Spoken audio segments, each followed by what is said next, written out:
सरकार ने शुक्रवार को सबसे बड़ा कदम लिया। ऑनलाइन गेमिंग बैन हुआ नहीं हुआ, क्या चीजें हुई। एप्स बैन कर दिए गए हैं। इंडिया ने इन सभी गैम्बलिंग और बेटिंग एप्स को पूरी तरह बंद कर दिया है। नमस्कार दर्शकों, आप देख रहे हैं इंडिया न्यूज और आज बात होने वाली है एक मुद्दे के ऊपर जो पिछले साल से बहुत सारे जो लोग हैं इसके ऊपर चर्चा जरूर से कर रहे हैं। सरकार की तरफ से अलग अलग स्टेटमेंट्स हमें सुनने को मिल रही है, वो है online gaming money app ban, जिसके बारे में हमने बहुत सारी वीडियोस बनाई हैं। और इसी मुद्दे पर बात करने के लिए मेरे साथ मौजूद है हमारे मल्टीमीडिया प्रोड्यूसर सौरभ अधिकारी। सौरभ, आपका बहुत बहुत स्वागत है।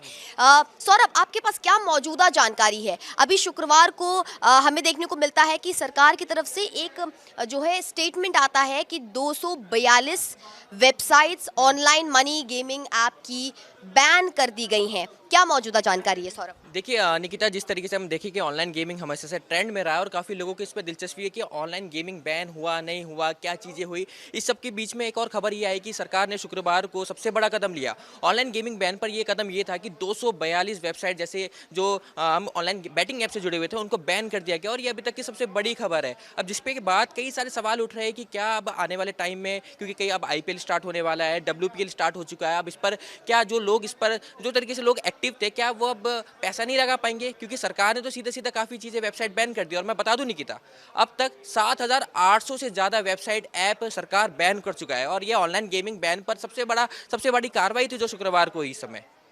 जी, एप्स बैन कर दिए गए हैं। जो भी बेटिंग को या सट्टेबाजी को, गैम्बलिंग को प्रमोट कर रहे थे, वो सभी एप्स बंद कर दिए जा रहे हैं। सरकार इनके ऊपर अपना एक्शन ले रही है और सबसे बड़ा सवाल ये आता है कि उस कंपनी का भी मालिक होगा जिसने एक एक पाई जोड़ के शायद वो कंपनी खड़ी की होगी, उनके एम्प्लॉयज़ होंगे, उतने सारे लोग होंगे, वो सब अब लॉस में जा रहे हैं क्योंकि इंडिया ने इन सभी गैम्बलिंग और बेटिंग ऐप्स को पूरी तरह बंद कर दिया है।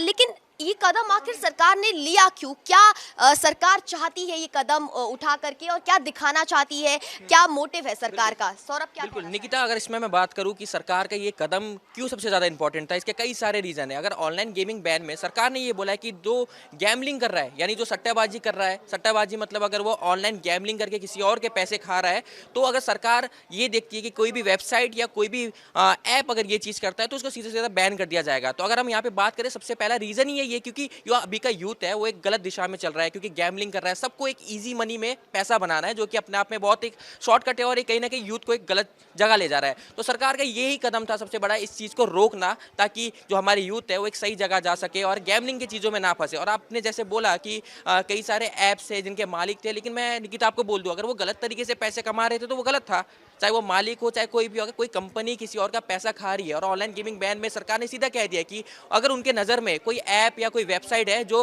गलत तरीके से पैसा कमा रही है, गैमलिंग करके, सट्टेबाजी करके लोगों को फाइनेंशियली खत्म कर रही है, तो ये अपने आप में गलत है। तो इसी चीज़ को देखते हुए सरकार ने शुक्रवार को 242 वेबसाइट्स को बैन कर दिया गया। क्योंकि अभी माहौल अगर देखें, WPL चल रहा है और अभी काफ़ी फैंटेसी ऐप है जो अभी एक्टिव हो चुकी है और ऐसी फैंटेसी ऐप में सबसे ज़्यादा पैसे लगाए जाते हैं। लेकिन पैसा लगाए जाते हैं, उसी वक्त दूसरी तरफा देखें तो पैसे लोगों के जाते भी है। एक ईजी मनी का झांसा देकर कई लोग तबाह भी हो चुके हैं। तो ये कहीं ना कहीं इस चीज़ को रोकने के लिए और हमारे यूथ को एक अच्छी दिशा डालने के लिए सरकार ने ये बड़ा कदम उठाया है। जी हाँ, हमने और आप सभी ने बीच में ये खबरें ज़रूर से सुनी होंगी कि फलाना फलाना जगह पर इस इंसान ने इतना सारा लॉस कर लिया ऑनलाइन मनी गैम्बलिंग ऐप्स में और अब उसने आत्महत्या कर दी है। बहुत सारे लोग कर्ज में डूब गए हैं इन चीज़ों की वजह से। शुरुआत में क्या होता है सौरभ, ये जो ऐप्स होते हैं वो आपको झांसा देते हैं। आप थोड़े से पैसे डालेंगे, वो आपका उसमें प्रॉफिट करके आपको 2 गुना करके 3 गुना करके आपको देंगे। लेकिन जब आप धीरे धीरे इनके इस झांसे में, इस चक्रव्यूह में, इनके जाल में फंसना शुरू कर देते हैं, वैसे वैसे आपके पूरे पैसे चले जाते हैं। बिल्कुल निकिता, इसमें यही मैंने बोला कि एक इजी मनी का जो ट्रिक देती है कंपनी, जो भी ये गैमलिंग वेबसाइट्स है या कोई भी हम जो सट्टेबाजी से रिलेटेड ऐप है, वो क्या करते हैं, यूजुअली आपका इनिशियल जो मनी रहेगा वो कम अमाउंट में आप दोगे, विड्रॉ करने में उस टाइम उसका प्रॉफिट ज़्यादा निकलेगा और ये धीरे धीरे लत बढ़ती जाती है। अगर आप 1 रुपये डाल रहे हो, 100 रुपये डाल रहे हो, 200 रुपये डाल रहे हो, वो धीरे धीरे आपको मनी बैक कर रहा है। लेकिन एक टाइम ऐसा आएगा कि आप इतने लालच में आ जाएंगे कि आप कहीं ना कहीं अपनी पूरी मनी डाल दोगे, अपने पैसे डाल दोगे और वो आप उस टाइम गवा चुके होगे। तो इस चीज़ को, और हम रिसेंटली देखे कई सारे ऐसे मुद्दे भी निकले हैं जहाँ पर एक बच्चों ने परिवार को पूरा तहस नहस कर दिया। क्यों? क्योंकि उसने ऑनलाइन गेमिंग ऐप पर इतना पैसा लगा दिया। तो इस चीज़ को रोकने के लिए सरकार का ये सबसे बड़ा कदम था। इससे पहले भी अगर हम देखें, सुप्रीम कोर्ट भी इसमें कई याचिका कर चुका है और सरकार का भी ये केंद्र सरकार सरकार की बात करें तो केंद्र सरकार ने भी फाइनली इस पर एक बड़ा कदम ले लिया और केंद्र सरकार ने ये भी बोला है निकिता कि आने वाले टाइम पे अगर उनके नज़र पे ऐसे कई सारे फैंटेसी ऐप या वेबसाइट आते हैं और वो उनकी एक पॉलिसीज को कंप्लीट नहीं कर पाती और गैमलिंग की उसमें फंसती है तो उनको अभी भी बैन कर दिया जाएगा।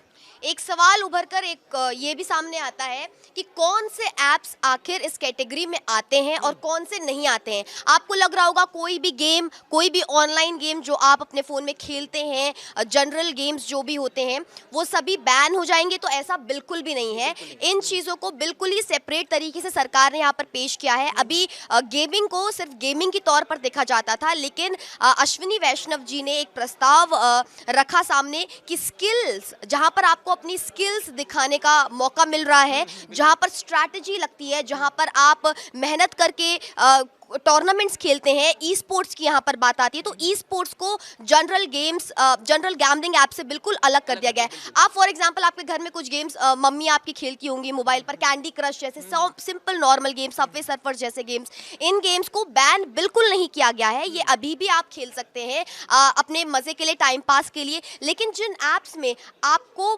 पैसा डालना पड़ रहा है और वहाँ पर आपको लालच दिया जा रहा है कि आप पैसा डालो पहले और फिर आपको इसका प्रॉफिट मिलेगा, तो वो सभी ऐप्स और वो सभी वेबसाइट्स बैन हुई हैं। ई स्पोर्ट्स को लेकर के हमें ये भी सुनने को मिल रहा है, मैं यहाँ पर छोटा सा संक्षेप में बिल्कुल ऐड करना चाहूँगी कि ई स्पोर्ट्स के ऊपर सरकार अब धीरे धीरे ध्यान देने वाली है।